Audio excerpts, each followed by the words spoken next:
আবহাওয়ার খবর জানতে চলে যাচ্ছি সহকর্মী সুকান্ত সরকারের কাছে।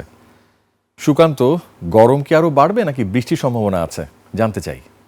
রিয়াজ, আপনাকে ধন্যবাদ। দর্শক, আজ 13ই আগস্ট 2026 জানিয়ে দিব আবহাওয়ার সর্বশেষ তথ্য। মৌসুমি বায়ু কিন্তু মোটামুটি বাংলাদেশের উপরে সক্রিয় এবং একই সঙ্গে বঙ্গোপসাগরের অদূরে একটি লঘুচাপ সৃষ্টি হয়েছে, যার কারণে ঢাকা সহ আশপাশের অঞ্চলে কিন্তু বৃষ্টিপাতের সম্ভাবনা বাড়তে পারে বলা হয়েছে। এবং একই সঙ্গে আপনাকে জানিয়ে রাখতে চাই, আপনি জানতে চেয়েছেন বৃষ্টিপাতের কোনো সম্ভাবনা রয়েছে কিনা। আগামী 24 ঘন্টায় বলা হয়েছে যে খুলনা, বরিশাল এবং চট্টগ্রামের অধিকাংশ জায়গায় কিন্তু বৃষ্টিপাতের সম্ভাবনা রয়েছে এবং ঢাকা সহ যে আশপাশের বিভাগগুলো রয়েছে সেগুলোতে বলা হয়েছে যে কয়েক জায়গায় বৃষ্টিপাত হতে পারে এবং সেই সঙ্গে বজ্রসহ বৃষ্টিপাতের সম্ভাবনার কথাও কিন্তু আমরা জেনেছি।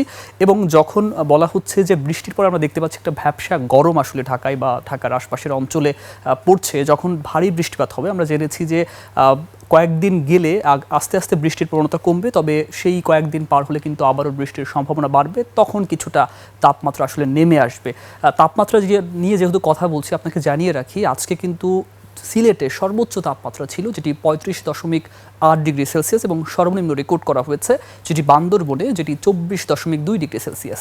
এছাড়া যদি একটু ঢাকা সহ আশপাশে বা সারা দেশের তাপমাত্রা এই মুহূর্তে কেমন রয়েছে একটু লক্ষ্য করি, দেখতে পাচ্ছি এই মুহূর্তে কিন্তু ঢাকায় 29 ডিগ্রি এবং মানিকগঞ্জে কিন্তু দেখতে পাচ্ছি 30 ডিগ্রি, গাজীপুরে দেখতে পাচ্ছি 29 ডিগ্রি এবং কিশোরগঞ্জের দিকে 29 ডিগ্রি এবং ময়মনসিংহে যদি বলি সেদিকে 29 ডিগ্রি, একটু যদি নিচের দিকে আসি খুলনাতে 30 ডিগ্রি এবং একই সঙ্গে আমরা দেখতে পাচ্ছি কুয়াকাটা সেদিকে কিন্তু 29 ডিগ্রি এবং চট্টগ্রামে দেখতে পাচ্ছি 28 ডিগ্রি। মোটামুটি বলা যায় যে তাপমাত্রা কিছুটা কম, তবে দিনের ভেদে যখন দেখা যায় রোদ ওঠে তখন কিন্তু তাপমাত্রা আবার বেশ কিছুটা বেড়ে যায়।